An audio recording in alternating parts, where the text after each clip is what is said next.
The long saga of Andrew Mountbatten Windsor's fall from grace and subsequent exile from his former royal residence has taken another dramatic turn, with new details emerging about the property where he is expected to spend much of his life outside the inner circles of the British royal household.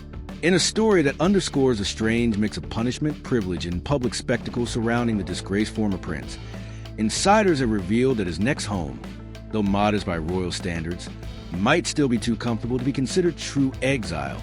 For decades, Andrew lived at Royal Lodge, a sprawling 30-room mansion in Windsor Great Park that he enjoyed rent-free under a long-standing crown lease.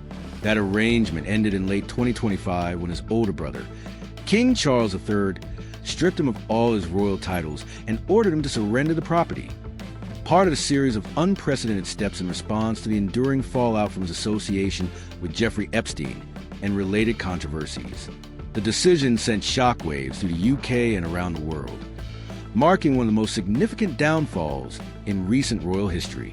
Andrew's exit from Royal Lodge was not instantaneous. In the month that followed the announcement, removal trucks, builders, and workers were seen at the mansion preparing for his departure, while inspectors and estate officials assessed the condition of the property he had occupied for over 2 decades. Observers noted that the once grand residence showed signs of wear and deferred maintenance, with commentators describing it as dilapidated after years without thorough professional inspection or care. Despite its historic beauty, the state of the property suggested that Andrew's stewardship had left much to be desired.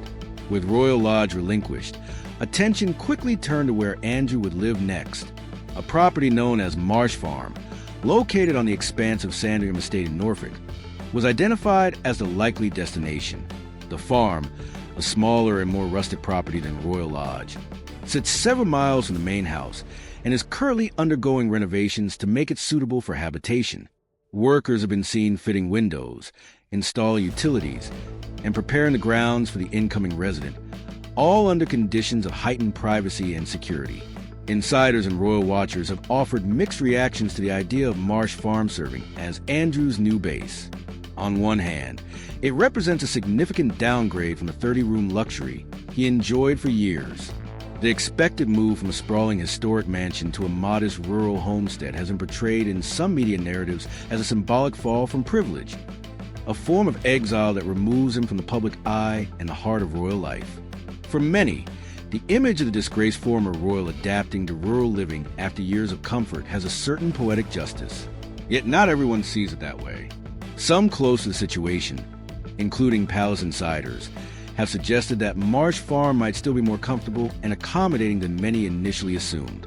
While unrefined compared to Royal Lodge, the property is privately owned and its refurbishment is being privately funded, allowing for upgrades and amenities that could make it far from Spartan. With high fences, enhanced security measures, and substantial interior work underway, Marsh Farm could realistically provide a level of comfort that far exceeds what most would think of as exile. This perspective has fueled debate among royal commentators and the public. Critics of Andrew argue that giving him a relatively well-appointed property, even as a downgraded residence, is too generous a concession for someone whose actions brought intense scrutiny and criticism to the monarchy. For them, true exile would involve a stark reduction of privilege, a far cry from the ongoing comfort that a renovated countryside estate might offer. Supporters of the former royal, on the other hand, suggest that the notion of exile is being exaggerated. They point out that Marsh Farm, while not as opulent as Royal Lodge, still offers privacy, land, and a lifestyle that many would envy. They also note that Andrew is expected to receive financial support for his accommodation and basic needs, arrangements intended to allow him to maintain a reasonable standard of living without burdening the public purse. This view holds that, in modern Britain, exile does not mean abandonment or destitution, but rather a repositioning outside the central institutions of power and public life.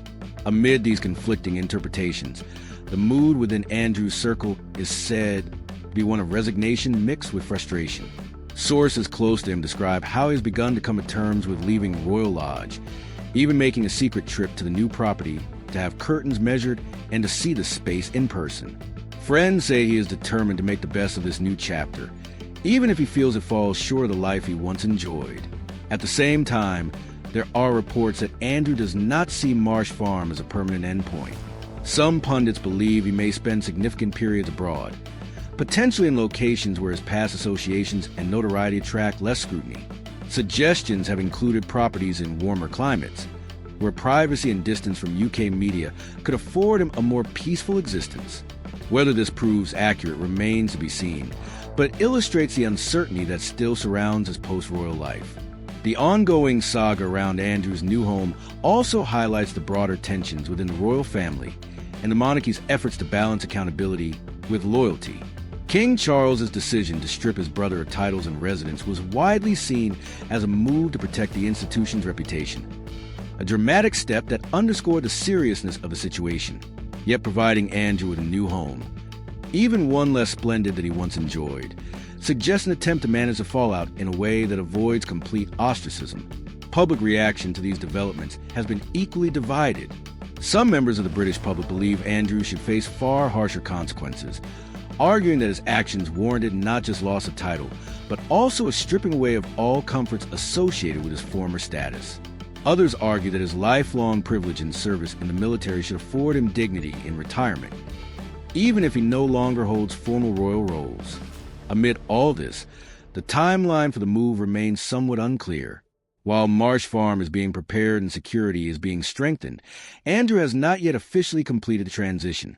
There are suggestions that technical or logistical delays, including the pace of renovations and the winter weather, could prolong his stay at Royal Lodge longer than initially expected. Regardless of the exact schedule, though, it is clear that a new chapter in his life is unfolding, one defined less by ceremonial roles and more by personal adaptation to changed circumstances. Ultimately, the debate over whether his new home is too good for Exile speaks to deeper questions about how privilege, punishment, and personal dignity intersect in the lives of public figures. For some,